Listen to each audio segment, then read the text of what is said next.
Bangladesh football league শুরুর সম্ভাব্য তারিখ ২৮ আগস্ট, অথচ এখনও চূড়ান্ত সূচি হাতে পায়নি বেশিরভাগ ক্লাব। ফলে প্রস্তুতি নিয়েও তৈরি হয়েছে ধোঁয়াশা।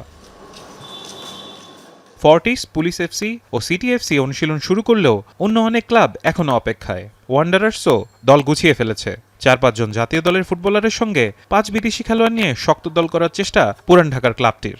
যে আমরা কি বিএফএল এ চান্স পাচ্ছি নাকি পাচ্ছি না, এটা নিয়ে দুদুল্যমান অবস্থায় ছিলাম।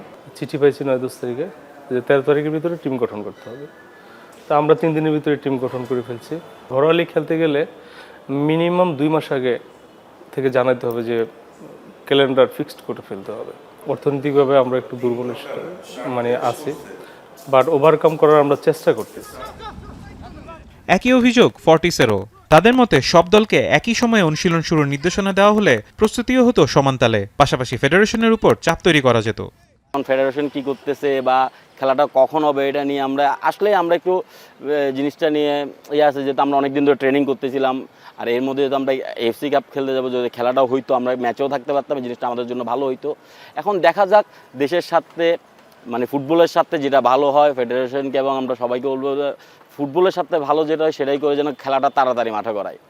এএফসির গাইডলাইন মেনেই ঘরোয়া লীগ পরিচালনা করতে হয়, তাই দেরিতে শুরু হলে কমে আসবে ম্যাচের আয়োজনের সময়ও।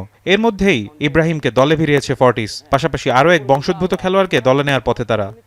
লিগের ফুল টিমটা আছে আমাদের, যে ২ জন জাপানি ছিল ওরা হয়তো এফসি কাপের জন্য যারা ছিল ওদেরকে তো কম, ওরাও মনে হয় ৩-৪ দিনের মধ্যে চলে আসবে। ওরা যেন এফসি কাপে যারা খেলবে ওদেরকেও নিয়ে আসতেছি। ওরাও কিন্তু আমাদের এই লিগের প্লেয়ারদের সাথে একসাথে এই ট্রেনিং করবে। এমন না যে আমরা শুধু এফসি কাপের সময় আইনে ওদেরকে খেলাবো, ওই জিনিসটা করবো না। আমরা একটা কম্বাইন্ড দল, দুইটার জন্যই একসাথে ভালোভাবে আগানোর চেষ্টা করি। সূচি দ্রুত ঘোষণা করে সব ক্লাবকে নিয়ে সময় মতো লিগ মাঠে গড়ানোর অপেক্ষায় এখন ক্লাবগুলো।